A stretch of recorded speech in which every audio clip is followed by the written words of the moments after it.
Hello, guys. What if one day you're in a spaceship outside of the Milky Way and you need to go home, but you have no way of putting it into your GPS or whatever? You're stuck. I don't know what to tell you. But if you have the most basic knowledge, with which our education system does not provide, instead, it gives you knowledge on how to write a persuasive essay or algebra. Like, who needs to factor a trinomial in real life? You can learn about how to find the North Star. Like, if you're lost in the forest, you can't even find the North Star, you're fucked. I'm sorry. But, yeah. Today we're gonna try to find the sun without any. without clicking on a single star to figure out what it is. So, the first step to do that would be to find galactic north, which is defined by the Large Magellanic Cloud being above the Milky Way. Yes. There is actually a galaxy, like, right here. Wow. Then, we're gonna have to find the Carina Nebula, which is the largest thing you can see with your eyes in the night sky. It's right here. Pretty obvious, this little pink thing here. Now, in case anyone thinks this is a Mickey Mouse challenge with no skill needed, I'm gonna turn up the magnitude limit so you can see just how much shit there is to sort through. Like, come on. Anyways, we're here at Carina Nebula. I'm going way too fast. And we're gonna line it up with this dark cloud behind it. And we're just gonna go backwards until we see 3 stars lined up together. If you have like the most basic knowledge, you should know what I'm talking about. But since you can't even find the North Star, I guess, where I'm talking about Orion's belt.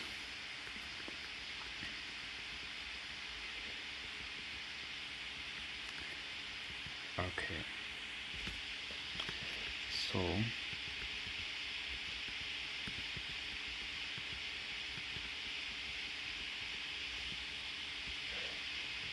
of course, this is the one time where I can't find it.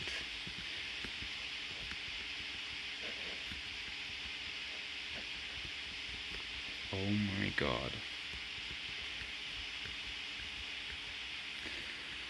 Well.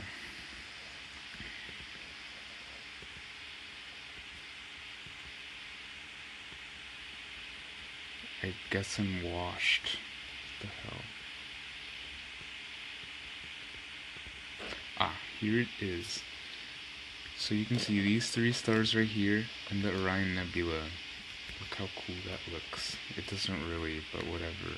So, Orion has like 5 pretty big stars. These 3 here, Alanitaka, Anitaka, I think, and Mintaka. And then Betelgeuse is right there. It's one of the biggest stars you can see in the night sky. So now that we're at Betelgeuse, we're gonna line it up here. See that star right there? That's Bellatrix. It's pretty close to Betelgeuse in the night sky. So we're gonna want to line it up since they're in the same constellation. And right here we have Bellatrix.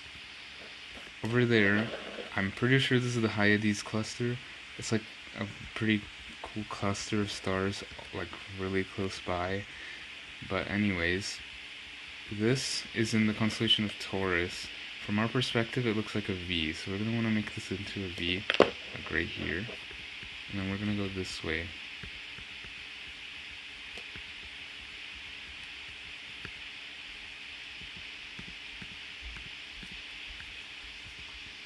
I think this is Aldebaran. So we're going to go backward again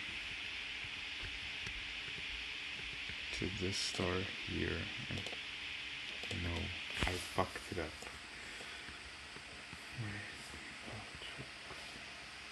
Okay, Bellatrix is right here.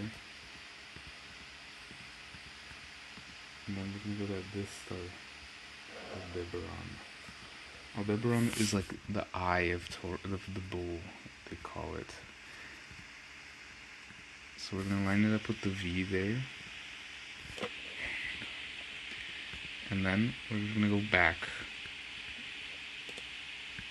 That's Uranus. This is Sirius. Sirius is the brightest star in the night sky, but you can see it's not even that bright compared to everything else. It's just because we're so close to it that it looks extremely bright. And you can see that they're using the parallax method, which the psych kids will know. This tells us what's close by and far away. So you can see this is really close, and then those are like really far away. I'm pretty sure this is the sun. That's Alpha Centauri, actually. So that is... no. What? This is the sun. So now we just click on the solar system view and we just go to Earth. Wow. Now we're here and we're greeted by the best country on Earth right here. Because that's just how it is. Yeah, so that's how you find the Earth. All you need to do is find the Carina Nebula, which is right there. And then you find Orion's Belt, which is here. Then you go to Betelgeuse, Bellatrix, the Hyades cluster, line it up with Aldebaran, and then you're gonna find Sirius right here. And then you're basically there already.